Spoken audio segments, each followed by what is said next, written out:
Hello and welcome to the Whole Life Election Special. I'm Grace Fielding. And I'm Paul Woolley, and today we're talking about the Conservatives. Hello everyone and welcome back. So I wonder, what are you making of the election campaign so far? Maybe you're finding it informative, inspiring, helpful, maybe disappointing or depressing even. I wonder if you're engaged or apathetic. The chances are, if you're listening to this podcast, you're unlikely to be apathetic. But either way, we're here to bring you something a bit different from the other coverage that you'll find out there. In this podcast, we're asking, how does the Christian story connect with our political parties? And how could that story help shape the way that we vote? Yes, that's right. The Conservative Party is the oldest of the political parties. It's been in power more than any of the others. Now, here's an interesting fact for you. Out of the 25 prime ministers since the start of the 20th century, 6 have been Labour, 3 have been Liberal, and the rest have been Conservative. That's extraordinary, isn't it? And of course, in 2019, the Brexit general election, which itself seems like a century ago, the Conservatives under Boris Johnson won a landslide with a majority of 80 seats and 43.6% of the popular vote. That's the highest percentage for any political party since 1979. But 5 years is a very long time in politics. Boris Johnson is no longer Prime Minister. And if the opinion polls are even nearly accurate, Rishi Sunak isn't going to be for much longer. But who are the Conservatives, and how does their tradition and their political vision link with the Christian story? Well, I'm delighted that we are joined by John Glen today. John was elected Member of Parliament for Salisbury and South Wiltshire in 2010. He was appointed Chief Secretary to the Treasury in 2022, and since November, he's been Paymaster General. In addition to politics, John has worked in consultancy, and he's also worked as a mentor to students at City University. He's been a trustee of a national youth charity and a school governor. Well, John, thank you so much for joining us today on the Whole Life podcast. It's really great to have you with us. Well, thanks for inviting me. It's great to be here. Brilliant. So we'll get on to the politics of the Conservatives in just a moment. But I wonder, John, if we could perhaps begin with some of your personal story to allow us to get to know you a bit. Yeah. I wonder how you got into both, in the sense of what came first. Was it politics or Christianity? And maybe one, to some extent, led the other. I wonder if you could speak to that for a little bit. Of course I can. I grew up in North Wiltshire, about 35 miles from where I am here now in Salisbury. My mother was a hairdresser. My father ran a very small business growing pot plants on a glasshouse nursery, and we lived on the shop, as it were. And I grew up in a lower middle class family that went to church occasionally. They probably wouldn't describe themselves as Christians or Christians in a cultural sense. Politics was very much discussed at home. I remember having long conversations with my father, who was very much a Thatcherite conservative. His small business had taken off in a small way in the 1980s. And that's what I grew up with. He passionately believed in education. I'd been to a grammar school, but his parents had shown no interest in his education, but he wanted to give me a better opportunity in life. And with the modest gains from the business, he sent my sister and me to a modest independent school down the road in Bath. And that was where my journey really opened up. Aged 11, he took me to the House of Commons, and I met my MP, Richard Needham, who's still with us, called me up a couple of days ago to wish me well for the election.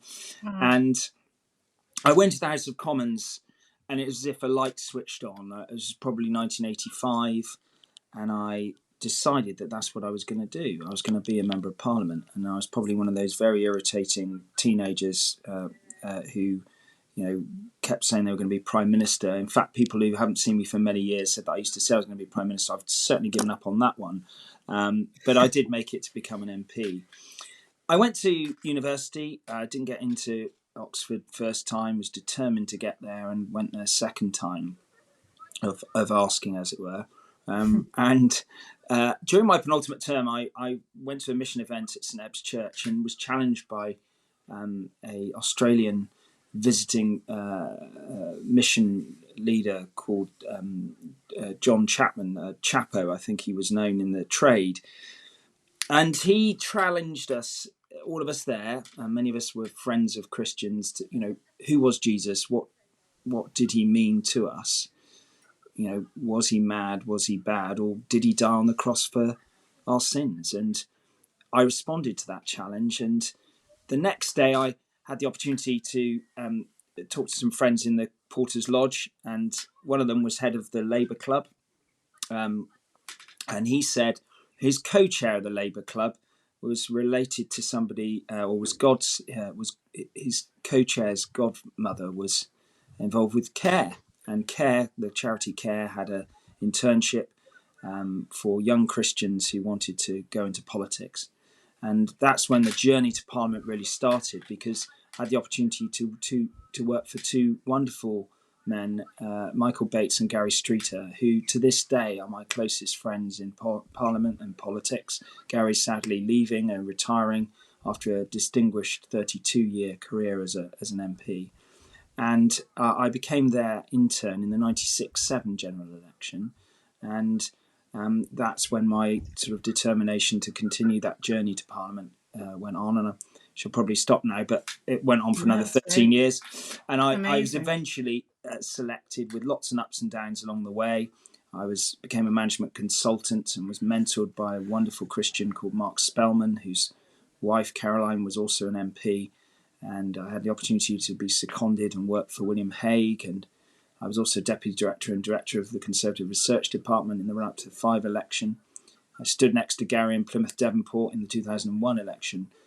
And then eventually, on the 31st of January 2010, I was selected in Salisbury, and a few months later became the Member of Parliament, and I've been there for 14 years. So that's my whole story. I suppose my Christian walk has, and the fusion with politics. I got involved in the Conservative Christian Fellowship. I was parliamentary chairman for a little while. And, the two go together. I was just walking back from the dentist here in Salisbury this morning, talking to somebody who, recognised me as a Christian first and as a Conservative second. And I thought that was really, really nice. And my Christian faith is what motivates me to do this job. Sometimes it would be much easier to walk away from it. It's not without its challenges. And I think probably people across the political spectrum think that. But I do feel this sense of duty, and I've been given the opportunity to serve, and I will continue to do so as long as the people of Salisbury want me to. So amazing, John, to hear sort of the journey from that light bulb moment that you described. When you sort of thought, actually, this is politics. This is something that I want to, I suppose, put simply, be very involved in and sort of dedicate my life to. And actually hearing those moments, then that moment at St Ebbe's Church where that the kind of the faith element became very significant for you. And then I suppose that it sounds as if you've had some very significant people along the way who have either opened up doors or been part of that story. So thank you so much for sharing a bit of that. I wonder if we could touch then a bit on the kind of the origins of the Conservative Party. And I wonder if you could give us kind of, for maybe those who don't know a huge amount about the party, a sort of a brief history, and maybe specifically within that to talk about to what extent it's been shaped by this sort of Christian tradition that we talk about, and the contribution of Christians along the way. Yes, I'm not sure I can give you a full, accurate portrayal of the Christianity in the Conservative Party, but I'll try. I mean, obviously, the Conservative Party has been a major force in the UK democracy for a long, long time. And there have been different influences, and those influences have ebbed and flowed over different seasons of our history. I think for most people, William Wilberforce was a dominant figure in the history of the Conservative Party in the late 18th and early 19th century, associated with the Clapham sect, the conservative or evangelical tradition, the sort of restoration of manners and the attempt to deal with slave trade. And, it was a combination of people from all different parts of life, but his influence was really important in those early years. I think as we go through the 19th century and as the mandate for extending the vote to more people was realised, then I think the Conservative Party developed from more of a patrician to a more one nation vision, where actually reaching out and dealing with some of the societal challenges, the poverty, the divisions between rich and poor became a more important part of our identity. I mean, obviously, famously, the Conservative Party has been portrayed at some points as the Church of England at prayer, and I'm not sure how true that is now. But through Thatcher, we had a significant focus on really correcting some of the challenges that had not been met through the 1970s, and that took a more, for many, a more individualistic approach, which some people found challenging to accommodate within Christianity. I think we got a bit confused, or people observing Conservative Party in that era got a bit confused about the difference between primacy of the individual and individuals taking responsibility for their lives, and that meaning that the state should recede as individuals, and their rights under the law were free to do what they wished, was a key tenet of Thatcherism. But individualism didn't need to be. And so, that sense that you also needed to be part of a collective response to the challenges of society has very much informed my reading of how Christianity and politics work together. I mean, obviously, in '97, my party left power with a massive reduction in the number of seats, and over the next 13 years, I think there was a lot of refocusing, trying to get to that core again. And I think Ian Duncan Smith has an enormous role to play with my friend and constituent Tim Montgomery to launch the Centre for Social Justice, which really articulated once again almost some of the Disraelian traditions of the 19th century around actually dealing with poverty, dealing with the deeper causes of poverty and inequality, and how should the state respond in a compassionate way that wouldn't overwhelm individuals, but would recognise the need for the state to empower and to assist, to give people the fulfilment of living a life free from dependency on the state. Now, that to me has been a very important part of my Christian, the application of my Christian values into my politics. And I suppose the final iteration of that was probably the big society narrative, which was, I think, grossly misconstrued in the 2010 to 15 coalition government, which to me got to the heart of it, which was actually active citizenship, people and Christians who were drawn in to make a contribution to their society and community in various ways, be it through charitable endeavours, be it working with others to alleviate the conditions of people around them in whichever context that was. Now, I think post Brexit, my view is that in some ways that the Brexit choice oversimplified some of the complexities in our society and gave people the impression that there could be an immediate fix to some of their frustrations. I think that's been unfortunate, but we can't turn the clock back. We had that referendum, people made that choice, and for the last 5 years we've been trying to work through how do we maximise the opportunities that it created.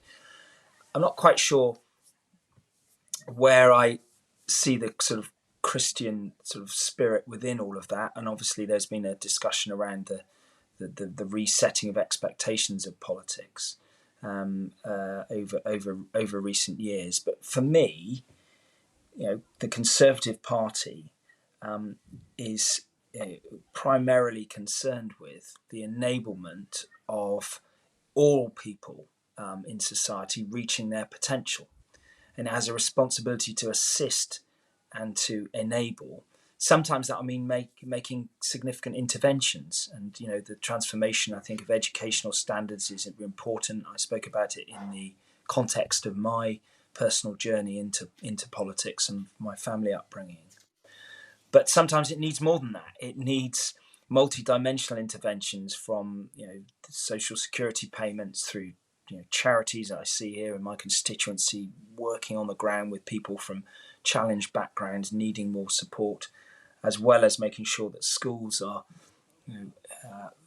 equipped to give that, sometimes be the centre for wraparound support for family units that are struggling. But it's also about allowing wealth to be created and not being ashamed of businesses doing well and creating jobs and creating good quality jobs that allow people wealth that they can then choose what to do to look after their families, and to put stuff back in. I was a city minister for a long time and saw great wealth in financial services, but I saw many people in those industries putting a lot back in as well, being very generous philanthropically, supporting charities and organisations that do good in communities. And I think that's an important part of how Christians in all walks of life should be thinking about not their own comfort and self-satisfaction, but actually what can they put back? What's their response to Jesus's death on the cross? What are they equipped personally to give, to serve, to do, that actually adds up to something in this side of eternity? John, that's so interesting. You've explored various streams there, various strands there. Political parties, they have different visions for society, what the good society looks like, and obviously different policies that are intended to support that vision. How would you, in a sentence or two, describe the Conservative vision for society today? If you were to step back and say, this is what the Conservative Party seeks in terms of vision for society, what is it? I think it's a well-ordered society where people can confidently reach their goals and be enabled to fulfill the potential that they individually have been given before God. I believe that the Conservative Party is about supporting the vulnerable, where those who are disabled or in difficulty need support with compassion and sensitivity.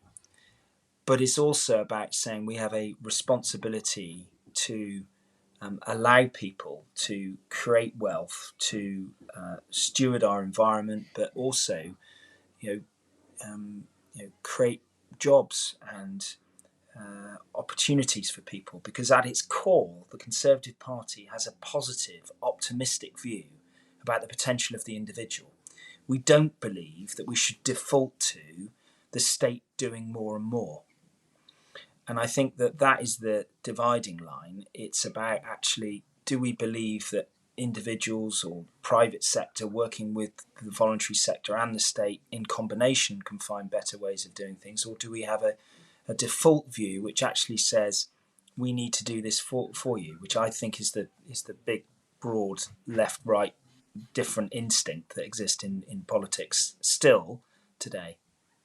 Thank you. Let's explore the government's record a bit. I want to explore three areas with you, if I may, John. Firstly, character, competence, and then compassion. So let's firstly focus on character. We talked at the top of the programme about the number of Conservative prime ministers that have been in the last century, but we've had 3 in the past 5 years, 5 in the past 13 years. To what extent could those leaders, past and present, be described as people of good character?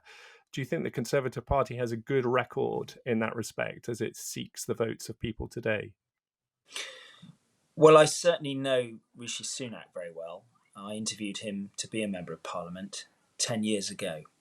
And he was somebody who'd obviously been incredibly successful in his first career.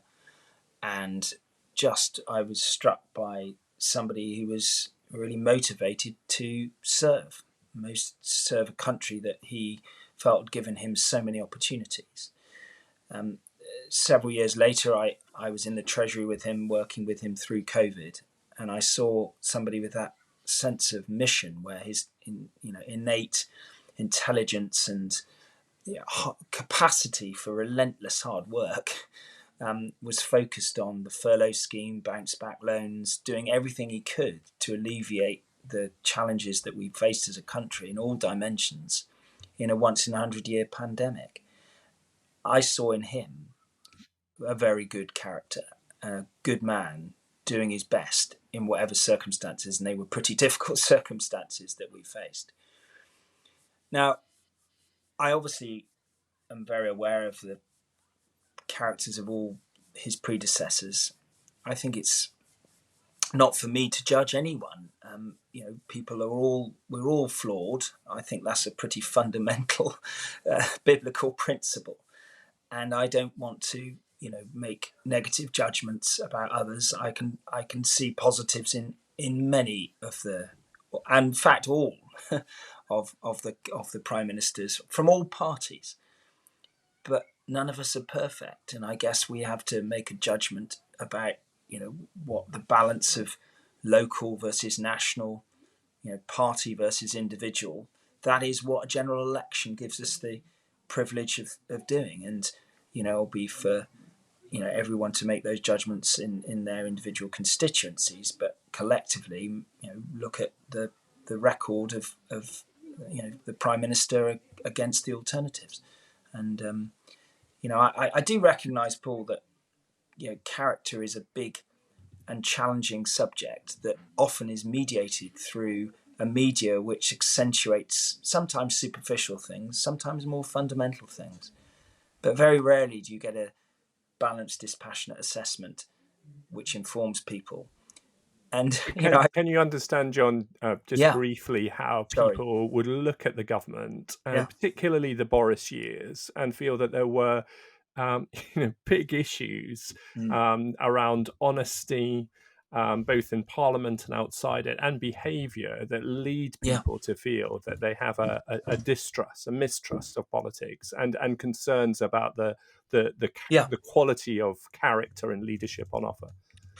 Absolutely. I mean, we're all individually accountable for what we have to do, and when we stand for electors, we have to stand for our own individual records. But yes, of course, I recognise that, and I think mistakes were made, and the current Prime Minister Rishi Sunak has been very clear that no government gets everything right. But I'm not going to attack any individual. I would say on all sides, you can go back to the Blair Brown years, and there were mistakes made. There were mistakes made in difficult circumstances. And when we won the election in 2019, Boris Johnson was someone who had enormous appeal and enormous qualities. And many people were aware of other dimensions to his character, and still wanted to vote for him emphatically. So I just think it's not we're not electing a saint. We are electing somebody to lead our country. And for many people who don't have a Christian faith, their approach to evaluation of character may be different. And I have people very angry that Boris had gone and how he went, but equally there are obviously people who took a different view. But yes, it does. When you've been in government for a long time, I found it after my first election, the first one in 2010, was quite straightforward. I didn't have a record, and nor did the party that I was being elected for, hadn't had one for some while. That's got progressively more challenging, as obviously the challenges of government mean that issues aren't as black and white as you would like. Well, let's move on from the question of character then to one of competence. And you've spoken about Rishi Sunak, and I think a fair characterization of what you have said is that you would consider him to be very competent, very hardworking. Mm-hmm. As people think, though, about this election and the government as a whole, they inevitably think about the Boris years. They think about the handling of Brexit, acknowledging that the pandemic was a once in a lifetime, very challenging thing. Nonetheless, they think about the handling of that, and then of course they think about the brief period of Liz Truss and the impact that time in office had on the economy. So, to what extent can the Conservatives be described as competent? When you have a once in a century event like the pandemic and you borrow that amount of money, and then when the moment you come out of it, you find that actually you were in a war which has an impact on inflation and energy prices that you also have to borrow more money for, it leaves the public finances in a very, very different state. That can't be wiped away by a wish to do so. It has to be paid for. It has to figure in our public finances. And I do fear sometimes that our tolerance of the complexity of public finances and government is not what it should be, because we want things now. We live in a culture, a social media culture, a sort of Amazon culture where you open your device, you shop for something within a few seconds.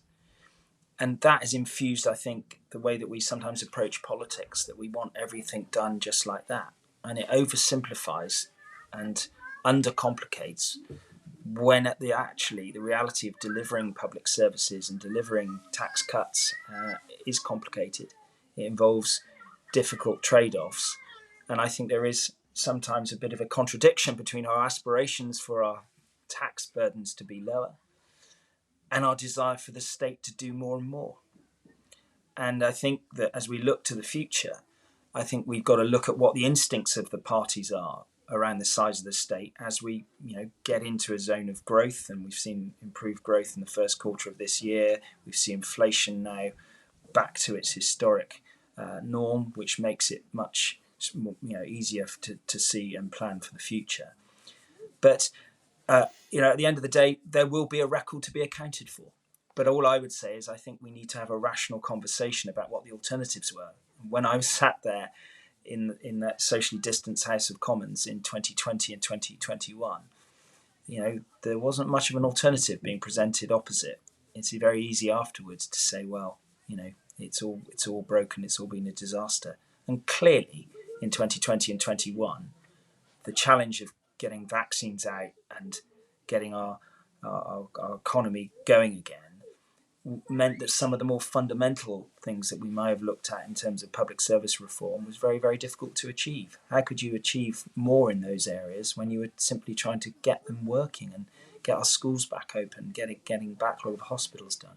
And then, in 2022 and 3, with inflation taking off, you then have public sector strikes, consequential of the pay restraint that you still need to have a grip on. So they were difficult times. I'm not complaining about it, but I just hope that we have a balanced understanding of both the complexity of those challenges, and we don't oversimplify what the future will look like, because the public finances aren't going to be magicked away overnight. If there was a change of government, there will still be tough choices that need to be made.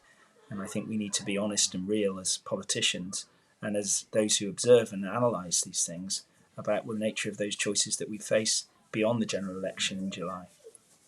And one of those choices that the electorate need to consider as they review the record of the government is around the Rwanda plan. So that remains a plan, the agreement between the UK and Rwanda for the UK to deport people seeking asylum in Britain. People have concerns about that, concerns about whether that is effective, concerns about whether that is compassionate, whether that is dehumanizing in any way. What is your response to that? I mean, why is the government not capable of implementing a policy that is both compassionate and effective? I frame the question in that way deliberately, of course. Look, I think most people would find, and all people find, the notion of deporting people forcibly uncomfortable, because it implies that you are overriding what they would like to do. However, I think we've got to be really true and honest to the nature of the problem. We have got criminal gangs bringing people into this country on small boats across the channel, and people are dying. And yes, we're working with France in greater frictions and challenge and ways of overcoming that at the French border. We've got return agreements with Albania. We see other countries around the world being much more supportive of the principles of it. But, we've got to have a viable alternative if you're not going to have a deterrent effect in the way that the Rwanda plan is. And I accept that you can't prove its deterrent effect until it's happened.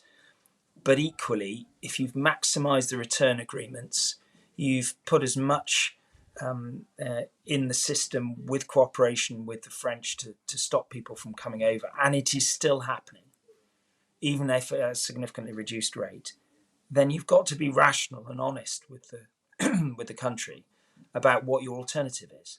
So I'm not filled with anything but deep regret that we're in this difficult situation. But equally, I don't like the lack of honesty about alternative policy solutions. It's easy to criticise and to say no to the Rwanda plan, but then what is the viable alternative? Because it seems to me the alternatives that many are mooting are very similar to what we're doing anyway, which isn't enough. So am I comfortable with it? Well, of course, it's very challenging. It's not a policy that I would wish us to have, but I think we need to be honest and have a policy that creates a deterrence, because people are dying. And it's a global problem. We see it in other jurisdictions as well. I have a real concern that we're not being honest about that. In my own constituency, I met somebody who came from Sudan. And I won't say too much, but he came through a circuitous route through Libya, through Italy, France, and then got on a lorry and came here. And when I analysed what he went through, it was a double motivation. Yes, he wanted a better life. Who wouldn't want a better life if you were being chased by the police and being randomly locked up in prison and your brother was in prison? But at the same time, he wanted, to do. He did want a better life for himself. He wanted a better life, and he was trying to get out of a difficult situation. And these are very, very difficult judgments, and over how to reconcile. But what we can't have is an illegal route that encourages more people to try that illegal route, compounds the illegality and the risk to human life, and risks more people dying. These are the difficult issues that you have to deal with in government, and sometimes they don't get explained properly, I fear. Thank you, John. I wonder if we could, before we wrap up, touch a bit on Conservative policy specifically. Yeah. So there's kind of two parts of this question, just so you know where we're going. So one of them is, which policies do you see within the Conservative Party that are especially resonant with the Christian story? So perhaps you could say those are the ones that you probably feel much more comfortable with. And then on the other side, the second part of the question, which policies or views, some of which I suppose we just touched on, but yeah, if there are any others that you see as being less resonant, and I know you mentioned earlier, obviously, working in politics does have its challenges, and I wondered if you could kind of speak to both of those sides, and also give our listeners a view, a sense of what are the policies that the Conservative Party offers.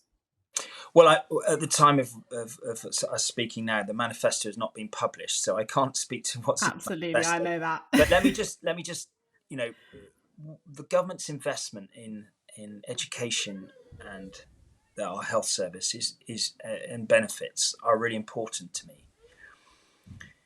We've seen a significant increase in the number of schools that are now good or outstanding. It was, I think, 69% when we came in. It's now 89%. And I think Michael Gove did some amazing work in that first government, which we've managed to keep going. Educating our children to have a strong baseline of skills to work and to operate and fulfill their potential in the world is really important, and linked to that the apprenticeships reforms and the extra investment in skills. I think we have sustained significant investment in the NHS. I think there is room for much more reform. We are in a situation where our population is aging, and we need to, and medicine can find more sophisticated ways of helping people on an individual basis. And I think that needs some really cross-party work to really get to where we need to be to fund it in a more sustainable way. So I think the benefits reforms and the continuing support that we've been able to give people in difficult times, the reforms that IDS, Ian Duncan Smith, launched with respect to universal credit, have been really important, and have created the right set of incentives around work. So I think that package is a record to be proud of. Look, I think there's an ongoing challenge to get the balance of regulation right. We think sometimes that more sophisticated government is doing more. I think sometimes we need to do less. And I was very frustrated in financial services, where people want us to continue to thrive. Financial services and professional services raised tens of billions, a massive proportion of our revenue in taxes. And we've got to be cautious about how much we seek to remove risk for everyone in society, whilst not allowing individuals to take responsibility for the decisions and choices that they make. And I think my concern as we approach this election is that we need to sometimes do less as a government, explain why, and explain the value of that. And I think if you look at some of our challenges with planning, we make decisions and it takes a very long time for them to be delivered, because we're trying to accommodate everyone. Higher building standards, higher environmental standards. I'm not saying those things aren't right and good, but I think we've got to be honest with people sometimes to say, look, there are trade-offs here. We can't have everything. And I think those areas of reform are needed in order for the economy to grow, which generates the wealth that allows us then to support people and to invest in those important public services. Sure.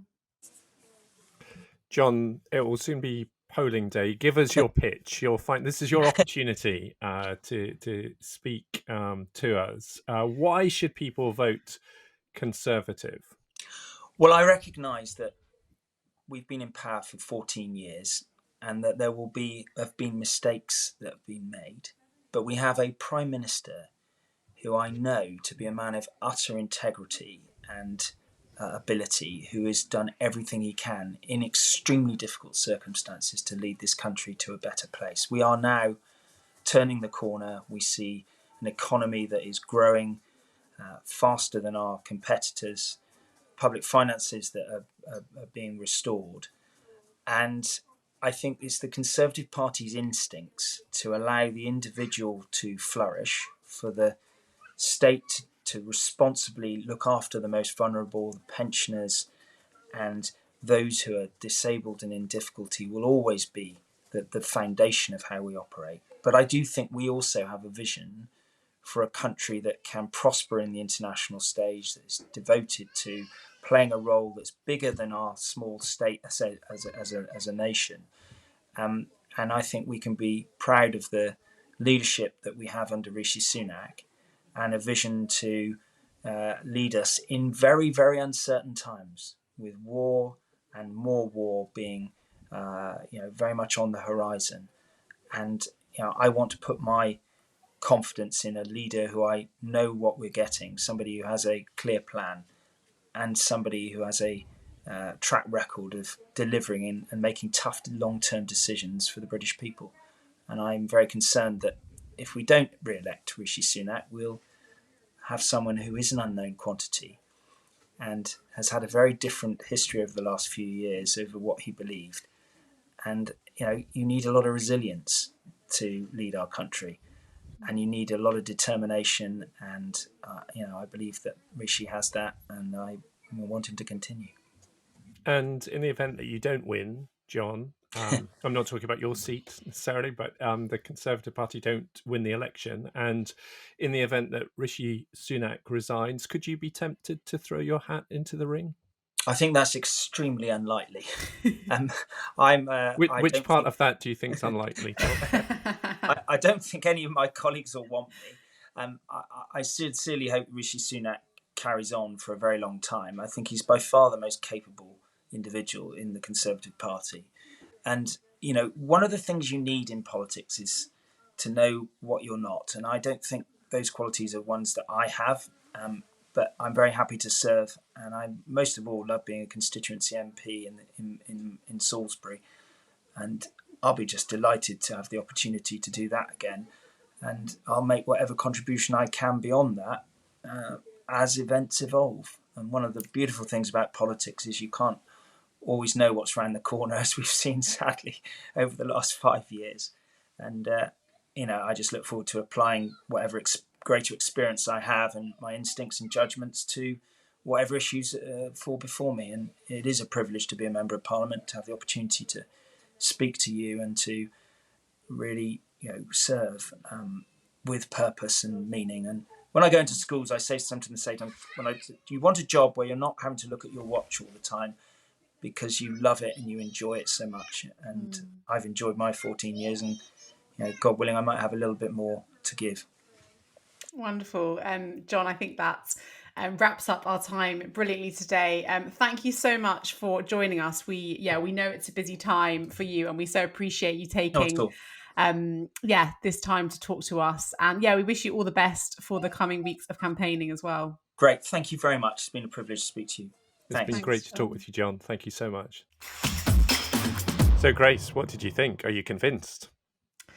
I thought it was a very interesting conversation, Paul. I think in some ways, John had a tougher job potentially than maybe the other people that we've interviewed, only on the basis that obviously, the Conservatives have been in government. And so, the tone is very much going to be, here's all the things that we feel like you need to answer for, which in a way that I suppose maybe some of the other politicians didn't have that kind of that heat on them quite as much. But I actually really enjoyed listening to the start of John's kind of testimony, and just that was really struck by that moment where he described kind of having this sort of light bulb experience of this is what I want to do with my life, and I feel like, again, sort of differently maybe to some of the other MPs that we've spoken to, it felt like that was quite a profound moment for him, and obviously amazing to then see how his both his career but then also his faith have kind of almost sort of had moments of intertwining throughout the path that he's been on. I thought he was very clear in terms of I can't remember exactly which question it was, but just the words that kind of felt like they kept coming to the forefront of what he was saying was, the idea that the Conservative government want to be enabling of people and of the individual, and of sort of allowing people to flourish and fulfill their potential, which I thought was an interesting description that I'd not necessarily heard expressed that way when it comes to the Conservative government, whilst also there being this element of wanting to support the vulnerable. I think people would, for sure. I suppose that, the moment where I potentially felt slightly uneasy was the sense of, obviously there is this focus, isn't there, on also kind of not allowing for wealth, but basically allowing wealthy people to flourish. But interesting how he then brought it back to the thing of, and then wanting to encourage people to be generous with that wealth. And I thought actually the way he spoke about the fact that Jesus is the model for that. And I suppose, there was an openness to him in that, wasn't there? And rather than shying away, rather than stating all the things that the Conservative government want to do, which everybody feels comfortable with, actually being open and transparent with, and we also want, we want there to be wealth created. So there are a few of my reflections. What about you, Paul? I feel like you definitely put John through his paces. Well, I think you're right, Grace, about it's tougher when you've been in power, when your party's been in power for 13 All eyes are on you already, aren't they? They are, and there's a record to give an account Mm, of, isn't there? mm. And of course, the period of time that we've been through in those 13 years has been huge. I mean, whether it's Brexit or whether it's the global pandemic, There has been a lot going whether on. it's what's been happening in terms of the rest of the world, war in Ukraine, now what's happening in the Middle East. Huge amount has happened, and government, when you're in power, you have a record that you're going to be judged against. So it's definitely a harder gig, isn't it, in that respect? I Mm, thought he was very open. I totally agree with you, Grace, that open both about his personal faith and mm. about his journey into the Christian faith, but also open politically in terms of the way he talked, I think, about politics and the way he frames that. There was an openness and also a thoughtfulness to the approach. And again, I think that's one of the themes of these conversations has been, for everything that's going on just now in the kind of campaign out there, it's really good to have thoughtful, considered contributions coming from representatives of the political parties. I think the other thing that I would flag as something that I think is worth thinking about and struck me was there was a moment in the conversation where John was saying almost, and as people, as the general public, as the voting public, we have to take responsibility. So our desire as people to have everything instantly, Yeah. to have a very consumer orientated Amazon lifestyle. Prime culture. Yeah, and it's interesting. It took me back then to the Michael Weir conversation that we had in the first series, where he talked about the state of our politics is a reflection of the state of our souls. In other Mm, words, ultimately, the politics we get actually is the politics we deserve. It reflects our own priorities, yeah. aspirations, and everything else. And I think there's something in that. It's very hard, though, for politicians to criticize the electorate, because there are never points given for that. Only Okay. demerits, aren't there? But I think it's helpful. I think it's fair. At the same time, we want to say, well, those in political power, those with political authority, they do have they are accountable, and we need to hold them accountable. Mm. So I thought all of that, and I think throughout the conversations, including this one, this you sense that there's a real desire on the part of the people we're speaking to, and John in this instance, to really try and really think through, what is the connection between my Christian faith and my politics? How does my Christian faith influence my politics, as well as the wider tradition of the political party? So good conversation, and Absolutely. stimulating one, and interesting. And I enjoyed hearing a little bit about his kind of personal upbringing and everything, because that, again, it's helpful, isn't it? Kind of It frames it. contextualizing Yeah. these people. Yeah. Absolutely. Well, if you enjoyed this election special episode of The Whole Life, we'd love you to leave a review, tell your friends about it, and look out for the other ones where we hear from different MPs too. But until next time, from Paul and me, that was The Whole Life. Goodbye, and yeah, we hope you'll join us again soon. Goodbye.